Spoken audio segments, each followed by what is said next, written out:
Fala galera, beleza? Bruno na área. Como eu havia prometido, vamos começar uma carteira simulada do zero. É isso aí mesmo. Tudo que eu faço na minha carteira pessoal, que eu faço na carteira dos meus clientes, tá? Aqui vai mudar um pouco ali a questão de preço teto, mas a gente vai seguir aqui um método bem conhecido e vou te mostrar aqui a estratégia funciona, seja no mercado de baixa, mercado de alta. Se você mantiver aportes consistentes, seguir uma estratégia, muito provavelmente você vai ter bons resultados. O que acontece é que as pessoas não se organizam, não têm uma estratégia e aí ficam, né, seguindo o que o mercado diz para elas fazerem. Vou dar um exemplo aqui, uma empresa que, inclusive, eu vou trazer para você a comparação e por que dessa empresa que vai ser uma das primeiras ali na carteira, é o Banco do Brasil, né? Então, já trazendo aqui para vocês rapidamente, Banco do Brasil, ação desaba 26%, risco oportunidade, Goldman Sachs revê preço-alvo, né? Dividendos do Banco do Brasil devem cair, então o pior cenário ainda está por vir, segundo trimestre deve ser pior, lucro deve cair para 25%, aquele caos generalizado, e isso faz o quê? Né, faz as ações do Banco do Brasil, pegando ali no último ano, desabarem, né, 10%, mas aqui do pico que foi 29%, até agora quase 30% de queda. Tá? O bom da nossa estratégia do Clube Aqui Renda Mais da minha consultoria é que a gente utiliza critérios fundamentalistas. Não importa o que o Goldman Sachs está falando, o que analistas estão falando, o que a notícia está falando, nada disso importa. O que vai importar para você vai ser esses critérios que vão direcionar se você vai comprar, se você vai vender, qual o preço que você quer pagar pelo ativo. Então, para garantir a consistência dos resultados e a segurança no longo prazo, seguiremos, né, critérios rigorosos na seleção de ações para compor a nossa carteira. Abaixo eu vou detalhar para vocês os 7 pilares que eu, inclusive, sigo também. Primeira coisa, primeiro critério é governança. A gente vai buscar o quê? Sempre empresas com boas práticas de governança, que respeite o investidor minoritário, que apresente uma estrutura sólida de gestão, que não tem interferência, né, do governo. Então, comparando ali as estatais, você vê qual é a empresa que tem mais interferência, Banco do Brasil ou a Petrobras? A Petrobras tem uma interferência muito maior do que o Banco do Brasil, né? Se comparar com outras estatais também, você vai ver que a que acaba tendo uma interferência maior é sempre a Petrobras. Então, exclusão de Unity. Se por acaso entrar no radar ali empresas que têm Unity, depois eu vou mostrar aqui para vocês nessa comparação. Santander.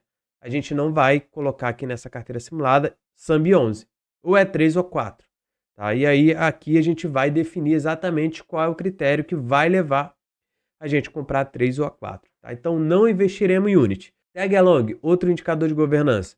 Exigimos no mínimo 80% de tag along. Bruno, sei lá, CEMIG, tag along zerado. Acabou, nem entra aqui. Bruno, o que você acha da Unipar? Acabou, nem entra, porque o tag along da Unip6 é zerado. Então, assim, é para você acabar eliminando as empresas, tá?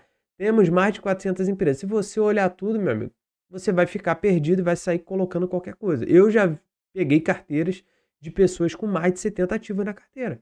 Tá? E a pessoa não tinha nenhum critério ali de filtro. Saía comprando tudo a qualquer preço, sem saber a governança, sem nada.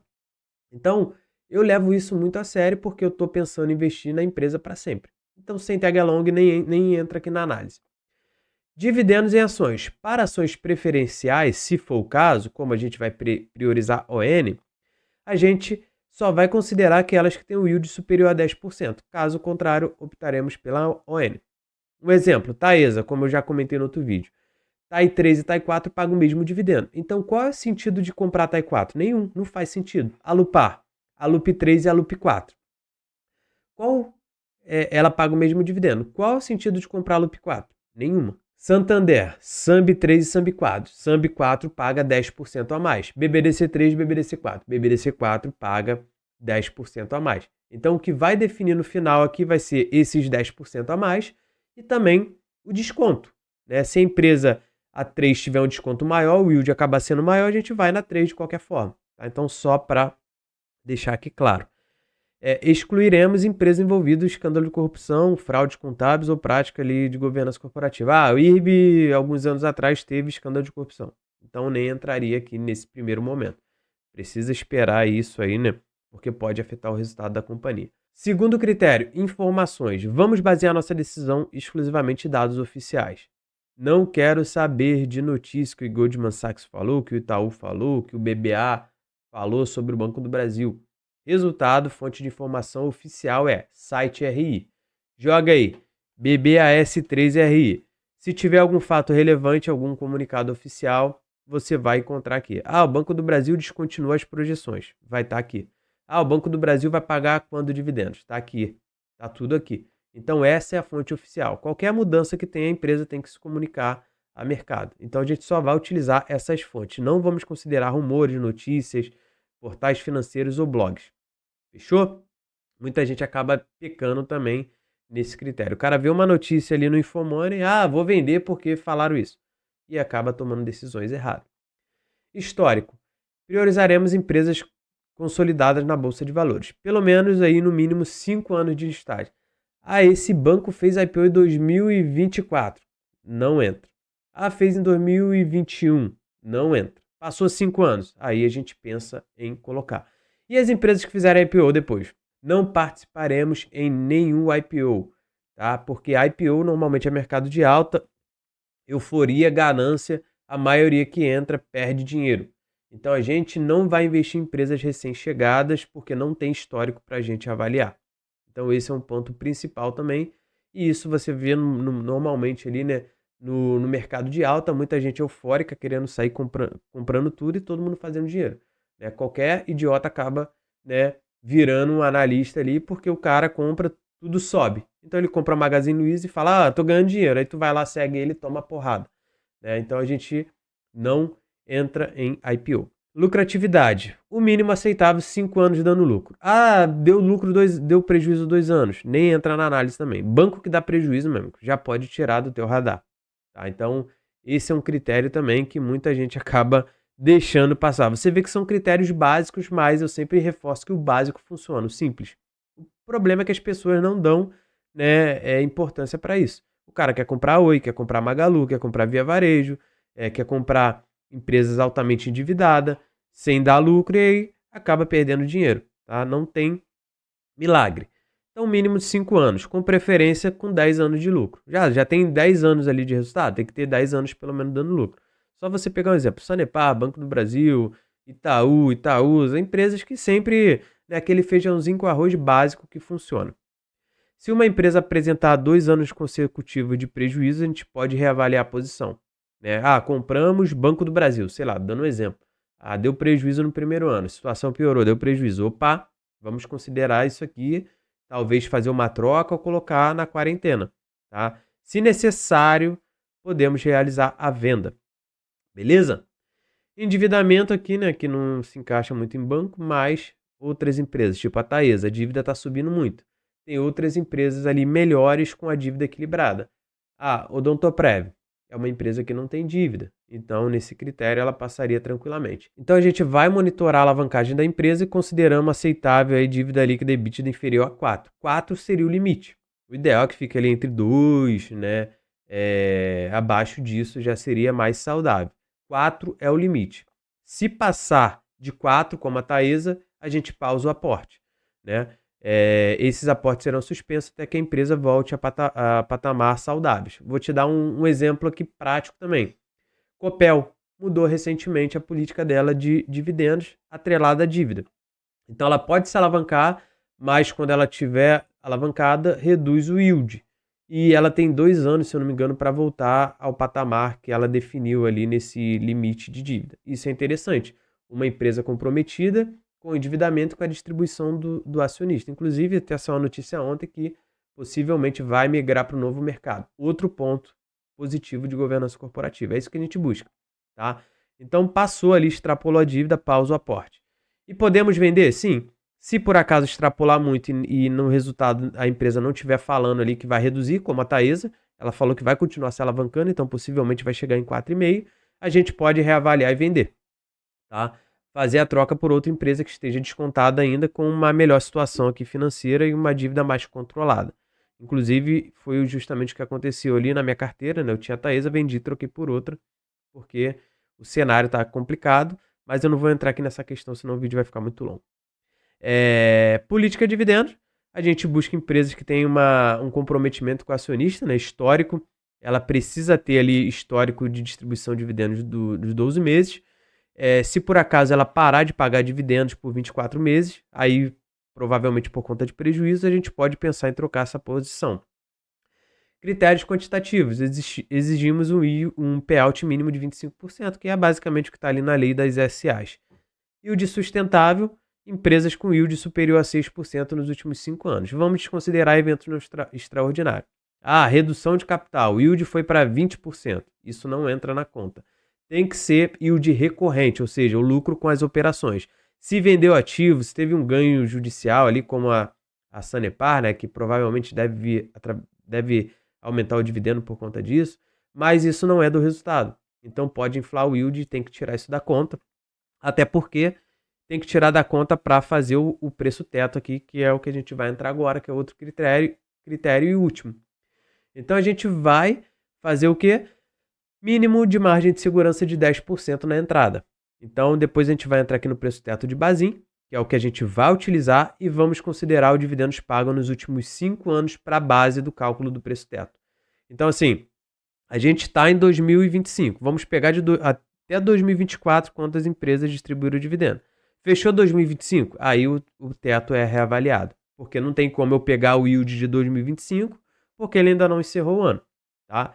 Então todo ano a gente vai fazer essa revisão do preço teto e vamos ver ali, né, vamos desconsiderar esses eventos não recorrentes, como eu falei acima, dividendo extraordinário, reserva de lucro, tá? Isso sai da conta. Essa abordagem vai manter uma disciplina nos aportes, focar em ativos geradores de renda abaixo do preço teto, priorizando sempre boas empresas em momentos ruins, momentos que estejam mais descontados. Fechou? Então esses são os critérios. E agora vamos entrar aqui no preço teto que eu trouxe para vocês fazendo um comparativo. Esse vídeo vai ficar um pouco mais longo, tá? Por conta desses critérios. Depois vai ficar basicamente entrando empresa ali, né, e fazendo os aportes. Então eu quis te explicar o critério de seleção. E aí entrou justamente aqui, eu peguei os principais bancos: Itaú, Bradesco, Santander, vou até filtrar aqui pelo código para ficar melhor. Banco do Brasil, Bradesco, Itaú e Santander. Os principais bancões aí que a maioria deve ter na carteira. Então vamos lá, coloquei a cotação, o setor, né, que aí depois vai entrando outras empresas aqui no radar. Se ele é de dividendos ou crescimento, no caso de bancões são dividendos. E aqui eu coloquei de 2019, 20, 21, 22, 23, 24. Né? Pegando aqui, você tem, inclusive eu coloquei mais um ano, 6 anos. Tá? Porque 2025 ainda não fechou, então eu peguei esse período também de 2019, né? Porque se pegasse 2020 só, ficaria ali na pandemia e você vê que o yield caiu muito. Então pegando aqui um evento sem esse problema aí, né? Que teve não recorrente, e depois os momentos ali melhorando, tá? Então temos aí, considerando até 6 anos, depois eu vou ajustar aqui o critério, a gente 6 anos, para ficar melhor. Show de bola? Então vamos lá. Quando fechar 2025, eu vou atualizar aqui uma coluna e vou colocar o ano de 2025 quanto pagou. Pegando ano a ano, depois a gente tira a média, né? Então aqui Banco do Brasil, você vê que o dividendo dele vem crescendo, chegou uma média de 1,68. Banco Bradesco, 1,6. Como eu falei, o BBDC4 paga 10% a mais. Né? Então aqui paga 1,6 e aqui 1,16. Itaú, o mesmo valor. Então não faz sentido ter a 4, porque o Itaú paga o mesmo valor. Como eu falei para vocês, então tchau, Itubi 4. Santander paga mais na 4. Então esses vamos deixar aqui. Qual vai ser o ponto ali, né, de desempate? Vai ser o desconto, o que está com desconto maior. BBDC3 e BBDC4 tem a variação no dividendo, na média. Qual é que está com mais desconto? Né? Nesse caso, a BBDC3. Então, BBDC4, tchau também. Beleza? Então, sobrou essas empresas aqui. Itube, pegando a média, o preço teto seria R$26. Então, ele está acima do preço teto. Cadê? Ele está R$32. Então, o Itube também vaza daqui, porque está caro nesse momento. Quais são as empresas que sobraram aqui na carteira? Eu até coloquei informações aqui adicionais. Sobrou Bradesco, Santander e Banco do Brasil. Qual é a empresa que está mais descontada atualmente? Banco do Brasil. Por quê? Justamente que eu comentei aquele momento de caos, ninguém quer, né? Tá todo mundo falando para vender. Então, hoje o payout do Banco do Brasil na média está aí em 45%, mas ele até jogou para o mínimo do guidance, agora 40%, mas deve ficar ali entre 40% e 45%. E normalmente aqui pela política dele, já divulgada, ele deve anunciar dividendos. Fevereiro já anunciou maio, próximo é agosto e novembro. Então a gente comprando agora já vai garantir aquele provento ali de agosto. É o banco que está mais descontado no momento. Então o que eu vou fazer? Esses outros aqui eles não vão entrar na carteira. Quem entra na nossa carteira, primeiro aporte é o Banco do Brasil. Aí eu vou considerar sempre aqui a cotação atual para aporte. Tá? Vamos entrar agora na carteira. Essa carteira é uma carteira simulada, tá? Não envolve dinheiro real, mas para te passar como a estratégia funciona e pelo menos você tem uma estratégia, porque a maioria não tem isso, tá, galera? Então, o meu objetivo é aumentar os dividendos com uma carteira focada em ações. Não vai ter fundo imobiliário, só ações e o percentual em caixa. E o aporte mensal vai ser de R$ 10.000. Qual é o meu perfil? Olha, por uma carteira 100% em ações, eu sou um perfil agressivo, né? Então, meu perfil é agressivo. Se você tem mais renda fixa, teu perfil é mais conservador e assim vai. Tem sites aí que você pode fazer essa avaliação até na tua própria corretora. E qual vai ser o percentual aqui? Para começar, eu vou querer ter 10% em caixa e vou querer ter 90% em ações, somando 100%. Quanto eu tenho atualmente? Nada, porque ainda não atualizou. Essa planilha é a mesma que eu faço ali o controle da carteira dos meus clientes. Por enquanto, caixa nada, mas o caixa vai ser Tesouro Selic, né? Porque o caixa é liquidez, eu quero dinheiro imediatamente. E as ações aqui, essa que eu coloquei para exemplo só, vai sair. Né? E a empresa que a gente vai aportar vai ser Banco do Brasil. Primeira empresa da carteira, setor banco, dividendos, DI aqui dos últimos 12 meses, para ver a média e quanto eu vou receber na média dividendos referente a esse investimento, o preço teto e o desconto. Né? Desconto de 31%. Então vamos lá agora, eu vou utilizar o site Meus Dividendos para fazer essa simulação. Vou entrar aqui no Meus Dividendos. Deixa eu entrar aqui na versão que está atualizada. E eu vou simular um aporte de R$ 10.000. Né? Hoje o Banco do Brasil está ali quanto? Cotação atual 21,23, botar aqui 10 mil, dividido por 21,23. Eu vou conseguir comprar 471 ações. Vou chegar aqui e vou cadastrar. Tá? Padrão, compra, código BBAS3, Banco do Brasil, a data hoje, quantidade, até esqueci já, 471, 471 e o preço 21,23. Bruno, mas caraca, o resultado vai piorar, bababá. Não quero saber o que eu falei. Se cair mais, a gente compra mais. Essa vai ser a primeira empresa. Só uma empresa? Sim, a carteira está se formando. Não faz sentido ainda eu colocar 10 ativos aqui, até porque nem todos os ativos estão abaixo do preço teto. Existe ali no meu controle pessoal mais ou menos 10 ativos que ainda estão com uma margem acima de 10%. Tá? E Banco do Brasil é um deles. Por isso ele é o primeiro da carteira. Eu não vou comprar outras empresas porque nem todas estão abaixo do teto. Então vou clicar em salvar e pronto, ele vai processar aqui. Já atualizou, né? E aqui o valor investido, sem dividendos, sem nada, a carteira se formou apenas com o Banco do Brasil. Quantas ações eu comprei? Vou entrar aqui em carteira. 471. Vou pegar 471, vou jogar lá para o meu controle. Pronto, já atualizou. E agora, né, eu tenho aqui uma meta de 100%, que é a primeira empresa, então a meta é 100%. Quando entrar outra, eu vou ter 50-50 e assim vai. Tenho aí 100% da minha carteira em Banco do Brasil. Caraca, muito arriscado. Calma, a gente vai fazer aporte mensal. Esse risco vai ser diluído. Se você tiver duas empresas, o risco já caiu para 50%. E assim você vai montando a tua carteira.